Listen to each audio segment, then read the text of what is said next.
अक्सर लोग पूछते हैं कि धर्म को, सत्य को पाने में बाधा ही क्या है?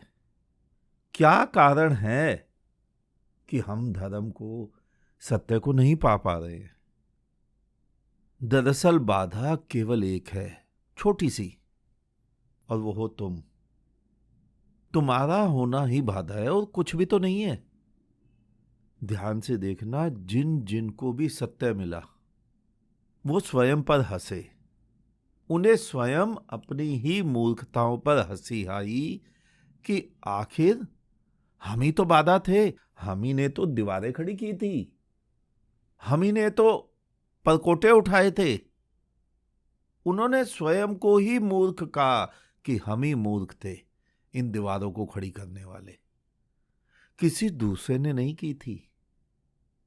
और वो दीवारें थी कितनी दूर, ठीक हमारी आंखों के सामने, लेकिन इतनी नजदीक थी कि नजदीकी होने से वो दीवार ही दिखाई नहीं दे रही थी। और ध्यान से देखना, अपनी मूर्खताएं आसानी से दिखती कहां हैं? और तुम सब ध्यान से देखो, मूर्खताई तो किए जा रहे हो तुम। जिनको हिंदू होकर धर्म नहीं मिलता वो किशन भक्ति संस्था के सदस्य हो जाते हैं। वहां भी नहीं मिलता तो किसी गौड़िया मठ के सदस्य हो जाते हैं। वहां से निकले किसी साईं के मंदिर के सदस्य हो गए। ठीक इसी प्रकार वक्त बदलता जाता है, हिंदू मुसलमान हो जाता है, मुसलमान सिख हो जाता है, सिख ईसाई हो जाता है। लेकिन भाग भाग कर क्या पाओगे? चारों तरफ धर्म के ठग बैठे हैं। जिनको धर्म मिला वो नहीं बैठे। अगर वो बैठे होते तो तुम्हें तुम्हारी तरफ, स्वयं की तरफ मोड़ देते, अपनी तरफ आने ही नहीं देते। वो कहते पूरा जीवन भाग भाग कर मूर्खताएं की, अब मेरे पास क्यों मूर्खता करने आ रहे हो? अपने पास जाओ, स्वयं में स्थित हो जाओ, वरना कुछ भी नहीं मिलेगा। चारों तरफ धर्म की वेशभूषा पहने ठगी मिलेंगे। सत्य किसी को भी नहीं मिला उनमें से।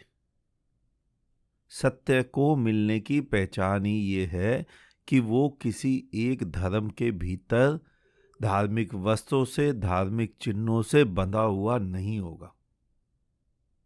और जो धार्मिक चिन्हों से, धार्मिक वस्त्रों से बंधा हुआ बैठा है वो दुकान ही चला रहा है और कुछ भी नहीं। एक से जेब बचाओगे तो दूसरा काट लेगा। एक से भागकर गर्दन बचाओगे तो दूसरा धर्मगुरु परसा लिए तैयार ही बैठा है। फर्क क्या पड़ता है? लोग गीता पढ़ते हैं और गीता पढ़ते पढ़ते बाद में कुरान भी पढ़ लेते हैं, फिर बाइबल भी पढ़ लेते हैं, फिर ग्रंथ भी पढ़ लेते हैं।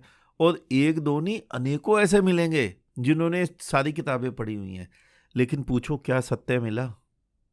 क्या धर्म का फूल खिला? नहीं। और ना जाने क्या क्या पढ़कर सोच लेते हैं कि वो सत्य को जान गए और या जान जाएंगे। क्या तुम ऐसे सत्य को जान पाए? नहीं। और सत्य को जान लिया और फिर तुम बच गए।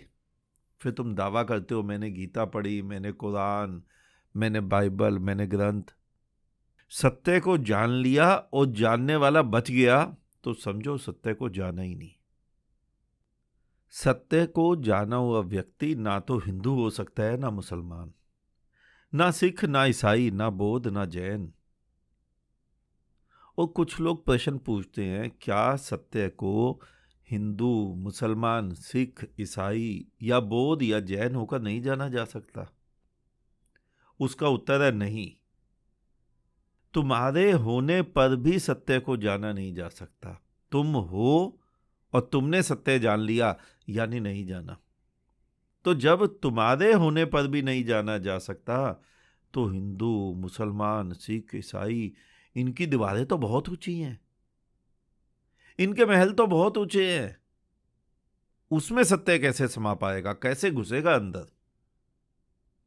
और सत्य को जानने वाला व्यक्ति तो एक दिन मिटेगा, मरेगा।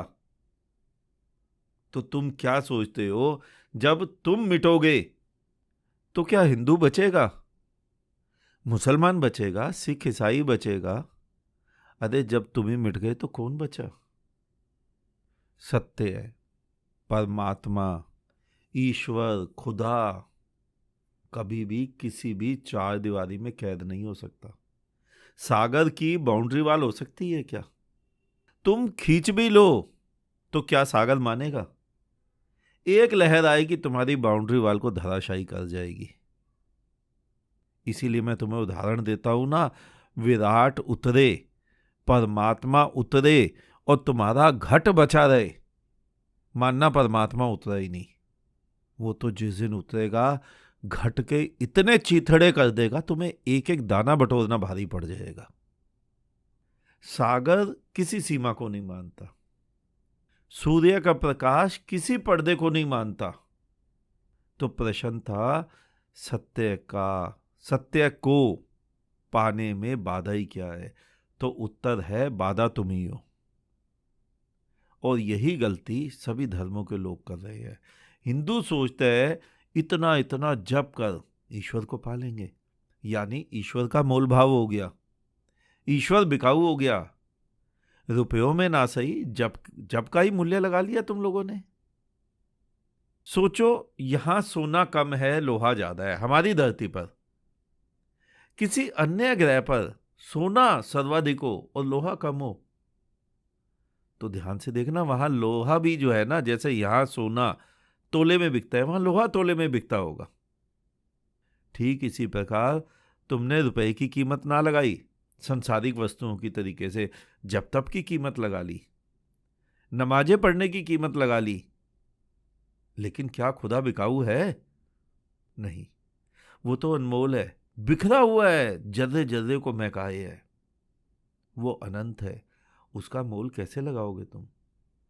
हाँ, तुम्हारी मूर्तियों का मोल जरूर होता है, सड़कों पर बिकती हैं तुम्हारी सभी की मूर्तियां। और तो जरा अपने अपने धर्मों के चित्रों को देखो, लोग गलियों में लगा देते हैं ताकि लोग आते जाते लोग पेशाब ना करें। और लोग भी बड़े चालाक हैं लगाने वाले, वो हिंदू के भी चित्र लगा देते हैं, मुसलमान के भी, सिख के भी, ईसाई के भी, ताकि कोई मुसलमान अगर हिंदू का विरोधी भी हुआ तो वहां वो मुसलमान के चित्र देखेगा तो भी पेशाब नहीं करेगा। और यही हिंदू सोचता है, मुसलमान का अगर विरोधी है, अगर है तो वो देखता है कि मुसलमान के चित्र तो लगे हैं लेकिन हिंदू के भी लगे हैं, वो भी पेशाब नहीं करेगा। और तुम सोचते हो कि वो मूर्तियां, वो हिंदू, मुसलमान, सिख, ईसाई होना सत्य समझने में काम आएगा? नहीं, लोग पेशाब ना करें उतना तक ही काम आएगा उस दीवार पर। कोई फर्क नहीं पड़ता वो मूर्तियां वहां दीवार पे लगी हैं या मंदिर में लगी हैं, मूर्तियां तो मूर्तियां ही हैं, वही हैं। हाँ, लोग पेशाब ना करें बस इसके काम ही आएगा, सत्य समझने के काम नहीं आएगा। भूल में हो तुम। इसीलिए मैं कहता हूं, सोए हुए हो तुम, नींद में हो तुम।